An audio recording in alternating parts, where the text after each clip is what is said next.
Hello and welcome to Swing the Small Stuff bonus episode. Today I'm joined by your neural nutritionist and movie co-host? You went and saw the movie with me. Movie co-attender? Yes. Sam. It's Sam. It's Sam. Yeah. Hi. So Sam. This is your personal brain trainer. We kind of rushed in here because I wanted to have this conversation. Anyway. Hi, Sam. Hi. So, we just saw Aladdin. It was great. I have so much nostalgia. Yes, of the weird, not reviews, of the weird, before anyone seeing it, kind of negative reviews going on of, Will Smith looking weird as a genie and all that. It was actually pretty great. Yeah, there were a lot of scenes where, I would have preferred just seeing a blue Will Smith, zoomed in, imposed in the background over, big CGI Will Smith imposed in the background. But this is, of all the small stuff to ever sweat, I'm willing to let this one go. Disney was we just want to flex our budget. Let's flex this budget. Yeah. Oh, no. So much flexing. Yes, that. So, there was a lot of great stuff in the movie. They solved a lot of anachronisms. They made a lot of two-dimensional characters very three-dimensional. It was an all-around hoot. And when I say 2D to 3D, I don't just mean the fact that they went from a cartoon to live action. Oh. No, but we're here to discuss a very important element to this incredible movie. How Genie Magic Work? That's the intro? How Genie Magic Work? How Genie Magic Work? Genie Magic, Genie Snap Finger. Oh my god. Okay, first of all, didn't you love the mini Jasmine Infinity War snapping people in the music video? Okay, well, all right. So who? Okay, well, here's an important question. First off, for anyone who hasn't seen it and is afraid of something being spoiled, I don't know how, but then if you're afraid of that, you should probably stop listening to this.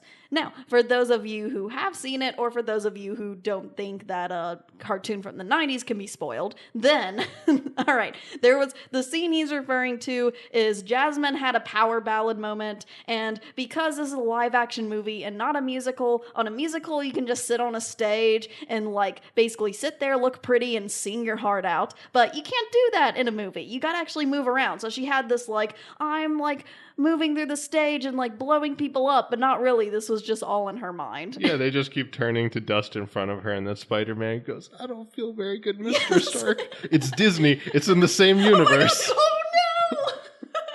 Okay, bringing it back though, we've had a discussion at length, and any discussion at length with someone I care this deeply about deserves to be recorded. That's the kind of life I lead now. So, here's what happens. We have to explain this to you as clearly as possible because the genie defines very specific rules that don't make sense to me. So, real fast. In Aladdin, in the old version and the new version, Aladdin wishes to become a prince so he can mac on Jasmine. Yep. We all agree to this. In the movie, Will Smith Genie, very good job of explaining that the magic is basically casting suggestion. It's basically like a spell that will trick people into seeing what they want to see, but anyone who wants to see through that or thinks they can see through that basically can.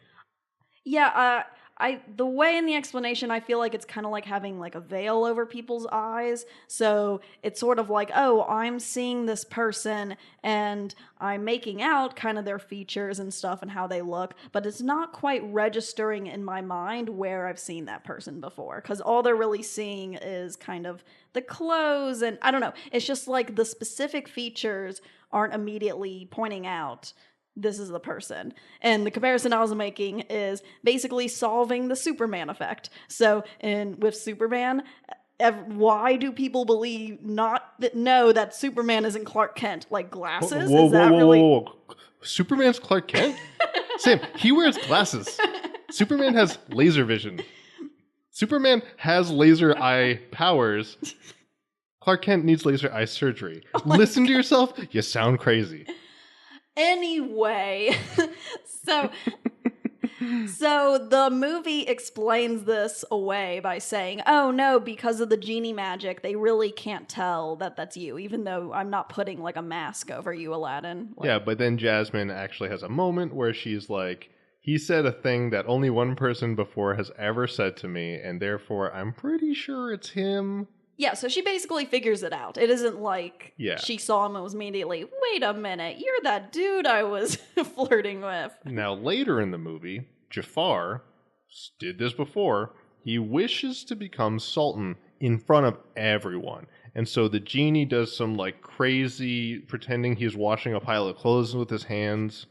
And then suddenly the old Sultan's hat disappears and he gets a new Sultan hat. And that's literally And new robes. And that's literally like the effect of the physical transformation that happens. And the rest of it, we can assume in some level, is this deception magic being applied to Jafar. See, this is where this argument came up, listeners, because he's been arguing about, oh, I feel like this deception magic is happening, and why is the deception not there? It's breaking the rules. And my arguing is, no, there was zero deception magic going on. So, like, this is what... Okay, here's kind of like the big difference between the two. Aladdin wishes to become a prince. So, first of all, the only person who really doesn't know he's a prince or would have any real interest in that fact is Jasmine, who met him briefly at the beginning of the movie. Cool. Well, the only people that have really met Aladdin are Jasmine and Jafar. Yeah, and then everyone else, like the next time you see him, he shows up with a grand caravan, and he's got a ton of gold and riches and jams. They really harp on the jams in this movie. Jams, blah, blah, blah. Yam jams. So it's like anyone who matters other than Jasmine has no reason not to believe this guy because they've been told he's a prince. He shows up looking like a prince. He's done all the princely things you'd expect a prince coming to court the princess to do. So I get that they would either not want to overlook the fact that he's a prince, or they would have an easy time just buying into that by default. Mm-hmm.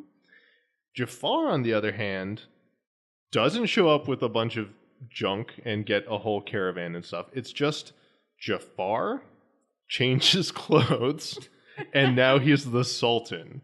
And everyone has this moment where he's like, I'm your Sultan now, so put them in jail.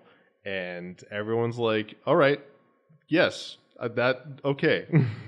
All right, here's something. I want to argue my case for why this makes sense. And I'm going to start. One, there was a slight moment of hesitation with the soldiers of whether to believe him. And they made the decision then to go with, yeah, Jafar is the Sultan. Number two, all right, wait, hold on. Oh no, she's thinking now things are getting dangerous. No, I got too excited and I lost track. So I'll admit there's a moment where like the guards are like, all right, I guess we have to believe him since he just did some weird clothes changing magic in front of us. And then Jasmine, like one power ballad and 5 seconds later, she shows back up as like, no. All right, I remember my number 2 point. Okay, number 2. Earlier there was a scene with the head guard and Jafar, and the head guard saying, like, Jafar basically saying, come on, why aren't you this is before Jafar gets turned to a sultan, okay? And Jafar says kind of some remark of like, wouldn't you rather follow me or something? And the head guard, like the head guy, the military pretty much, is saying like, no, I only follow the sultan. So it's establishing pretty much throughout the movie that there's this clear line and pretty much everyone's thinking except Jasmine. And I guess you could exclude Aladdin, but Aladdin doesn't count. He's not part of the deciding power. Mm-hmm. But there's a clear line of thought of people sticking to tradition and sticking to rules. I knew that was going to happen. And sticking to the rules of the land and sticking to all this stuff. So my second point is when they see Jafar transformed into the Sultan, they're like, there's a hesitation there because they don't want to follow him, but it's like, but he is the Sultan now. It's tradition. I have to follow him. Sense. It's like going into, I'm trying to think of like a good fact. Okay, it's like the Queen of England is the Queen of England, right? With all the powers that the Queen of England has. And some other anyone sits down and wears her hat and is like, I am now the Queen of England. And everyone's going to be like, no, you're not, because she's the queen. Who did the corgis respond to? The queen. The tiger overtly is aware of like Aladdin's existence because I guess animal familiar or something.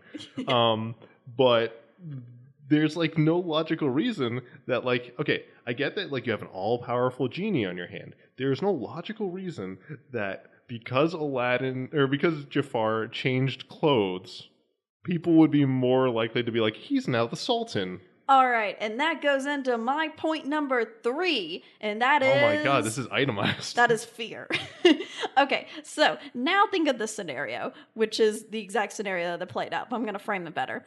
All right, Jafar walks in. He's evil. He's sitting there, and everyone's like, oh, we gotta go kill Jafar. And then he rubs this lamp, and this big blue demon creature comes out of the lamp, and is looking scary, is looking muscular, is floating, doesn't have legs. That's weird, okay? You have that creature, and then he goes, hey, genie, I want to be Sultan. And then he does this whole magic whirling fingers thing, and bam, the Sultan's hat gets taken away, Jafar gets all these new robes, all this magic occurred. That's pretty scary, right? Okay, so 2 things. Number 1, I'm glad that Aladdin had no clue what a genie was, because what I've learned from this movie is apparently if you know what a genie is, you don't get a really fun song.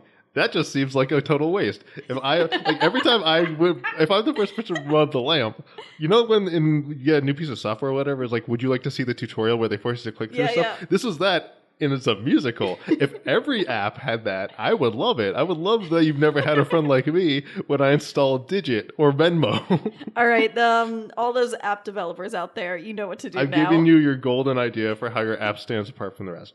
But the second point is, like, Aladdin gets a pretty clear sense of the, like, cosmic scale he's dealing with, because Genie does some wild stuff to goof on Aladdin. Like, that, even if it was purely illusionary, shows you, because that's the thing, is, like, a lot of the Genie's power is illusionary.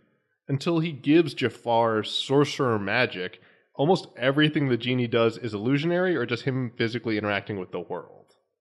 And that's the thing, is, like, okay, I accept that if a genie showed up to me right now with no legs floating in the air, I would probably be a little confused and freaked out. There you go. But then if the first magic trick he did was not an incredible dance and song, but in fact just changing someone's clothes, I would be less impressed. Basically, your genie is a Stitch Fix box. All right.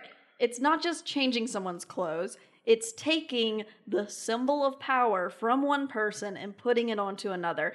And afterwards, it isn't they immediately go, oh, my Sultan. No, they think about it and consider it. And part of that consideration is Jafar on his throne with the Sultan garbs talking to the guy and basically intimidating him. He mentions the fact again, like, you said you follow the Sultan, but clearly there's some intimidation factor going on. So in the head guard's head, I'm sure what's going through is, so this guy who I know is evil, there's been proof of that, and that he just summoned a demon creature and switched some clothes. He's now the Sultan. He has the hat of power. And so, this guy could probably kill me very, very easily. Maybe I should go along with it. All I could think that whole scene was, like, if I was Aladdin, I'd just been like, weird flex, but okay.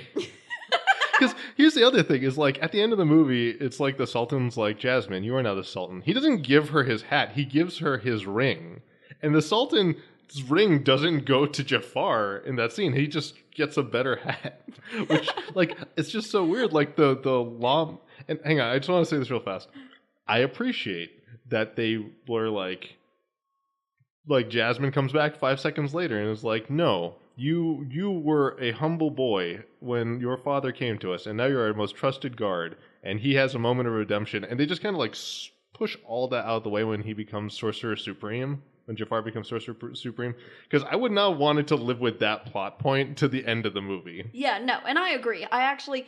When watching it, I was like, how could they just go... I was actually thinking the same thing. Like, how could the guards just go along with this? Because, like, come on. Like, and Jafar, his first order is going to war with a country. I feel like that would have been the real turning point of people. Like, hold up. But I could also see an argument for their reason turning. Like, I can see it. I can see it theatrically, it playing out. And I can see an argument of being that before Jasmine spoke up, of maybe the head guards going, we're going to play along with this and develop a coup or something. That would work. We've seen it countless times in Latin America. This could happen. Was that insensitive? I don't think that's insensitive. That's historically accurate.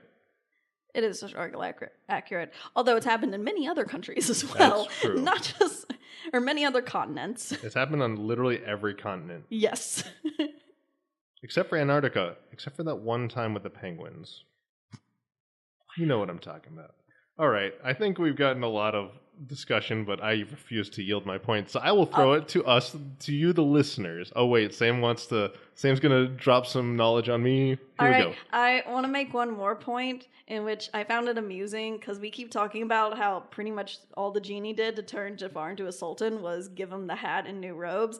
And Genie makes a point earlier in the movie of how there's a lot of gray area when you have wishes. So I love that, like, Jafar made this wish, and he's like, I'm going to do the bare minimum of the wish, you are a sultan. Oh, man, that's actually a really good point, is that, like, it's very clear from the genie establishes very clearly something that we did not get a lot of in the first Aladdin movie is, like, this kid Aladdin is truly an exception. Mm-hmm. And I'm like rooting for him even when I'm not. It's basically like any situation you've ever seen where the person in power, like power is what people make of it. And even cosmic deities who are enslaved to follow you will only follow you as much as they believe in you. Yeah, exactly. So with that in mind, I say we throw it to the listeners. We really would like to hear what you have to say or what you think about if you saw Aladdin or if you just have interest in strongmen and would like to discuss other historical times this has happened, what you think about it, and how it fits into the Aladdin lore. You can hit us up at smallstuffshow@gmail.com, or you can hit us up on Twitter with the hashtag smallstuffshow. Or we do have our website, and there's a contact form, and should you be so bold, we invite you to go there and click the other and put in I'm responding to your Aladdin bonus episode. Yeah, and like, let us know, listeners, who was right. Who was right on this argument? I'm afraid it's going to be you. So maybe I'll just delete all the ones that are agreeing with you and say... Aww, that's mean. Anyway, this has been your personal brain trainer, Cameron Boozer-Jamari, and your neural nutritionist, Sam. Oh, did you want to go out? Hi. Or I guess, bye. Reminding you from movies to media to the world around us, it's details like these that make it worth sweating the small stuff.